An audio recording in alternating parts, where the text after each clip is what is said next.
Good morning. All India radio और राजसभा के analysis में आप सबों का स्वागत है। सॉरी दोस्तों, बहुत दिनों से डिस्कस नहीं कर पा रहा था,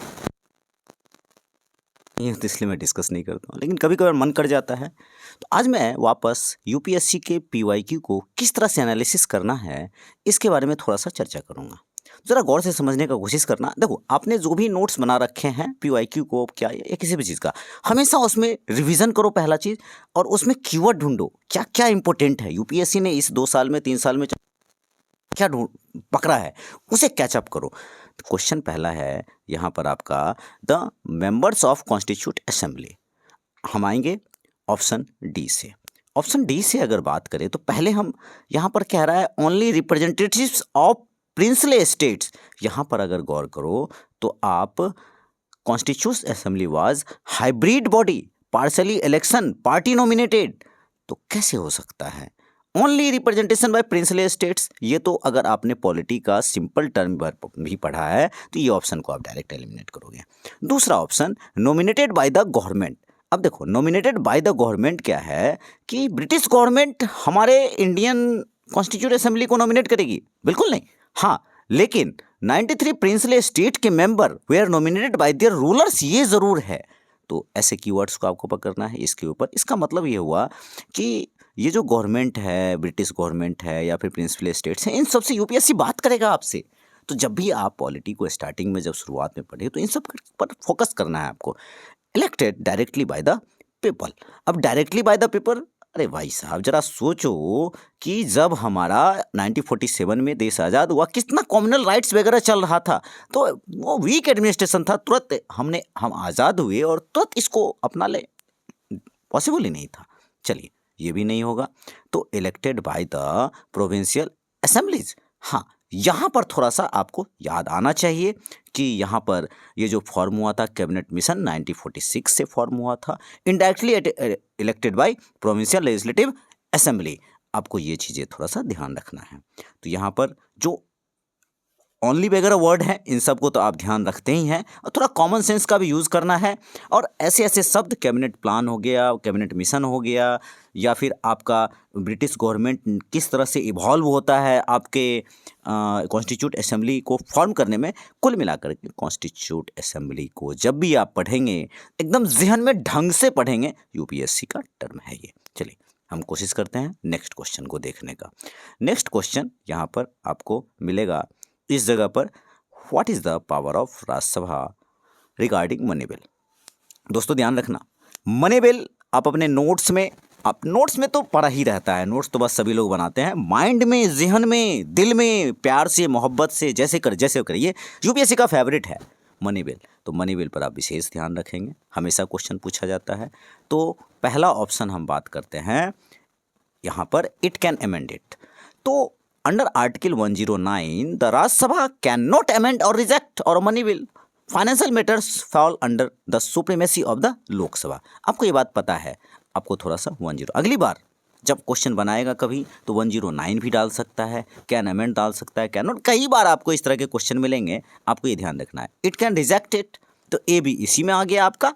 दूसरा आपका, it can withhold the bill 14 days to make recommendations. ये आपको अच्छी तरह से पता है कि राज्यसभा 14 दिन तक होल्ड कर सकता है। ये आपको मतलब इसमें ही फॉरवर्ड करने का 1979 में क्वेश्चन पूछा है। मतलब इस तरह से, मतलब राउंड अप करके आपके माइंड के साथ खेल कर यूपीएससी क्वेश्चन बनाएगा। और कभी कभार क्या होता है, आसान आंसर भी होता है और आप ट्रैप में फंस जाते हैं। तो थोड़ा ध्यान से। नेक्स्ट है, it has no power regarding money bill. तो आप यहाँ देखिए, no power is factually wrong because the power of delay and discuss itself a constitute power. ये कॉन्स्टिट्यूट पावर है। तो इस तरह की चीज़ों को आप ध्यान रखेंगे तो यहाँ पर आप थोड़ा सा आइडिया लगा होगा। मनी बिल आप मतलब जहाँ भी पढ़े, जैसे ही पढ़े, एकदम ढंग से पढ़े, मेरे कहने का मतलब ये है। चलिए, एक और क्वेश्चन देखते हैं दोस्तों। The constitution 44th amendment, 43rd amendment, मतलब 44th अमेंडमेंट को 40 मतलब यहाँ पर क्या कह रहा है, संविधान का 44वां संविधान संशोधन 43वें संविधान संशोधन रूप में पुनः क्रमांकित किया गया, मतलब रिस्टोर किया गया, ऐसा समझिए आप। तो जरा सा हम इसको देखते हैं क्या क्या है। यहाँ पर देखिए आप, सबसे पहले ensure the right to property. तो क्या राइट टू प्रॉपर्टी की बात कही गई? तो right to property was not ensured, it was removed from the fundamental rights of the 44th amendment में हमने इसको हटा दिया। इसको हटाया था, यहाँ क्या करा, रिस्टोर करने की बात, तो ये वाला ऑप्शन तो गया। और दूसरा आर्टिकल 100 300 ए को इंसर्ट किया गया। और लीगल राइट से क्वेश्चन, जैसे वोटिंग राइट्स वगैरह लीगल राइट है नहीं है, इस तरह का आप चार्ट बना लीजिए, लीगल राइट का एक चार्ट बना करके आपको रखना होगा, तब जा करके आप इसको कर पाएंगे। चलिए यहाँ दूसरा देखते हैं, इंश्योर्स द प्रेस फ्रीडम, क्या ये आंसर होगा?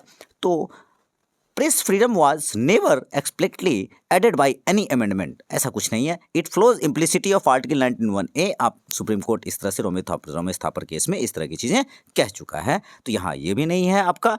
Limits the power of the government proclaim internal emergency, तो आप जानते हैं ये भी 44th अमेंडमेंट है, ये restricted internal emergency article 352 arm rebellion आया था, आपको ये बात आपने पढ़ा होगा, लक्ष्मीकांत वगैरह में सभी लोग पढ़ते हैं।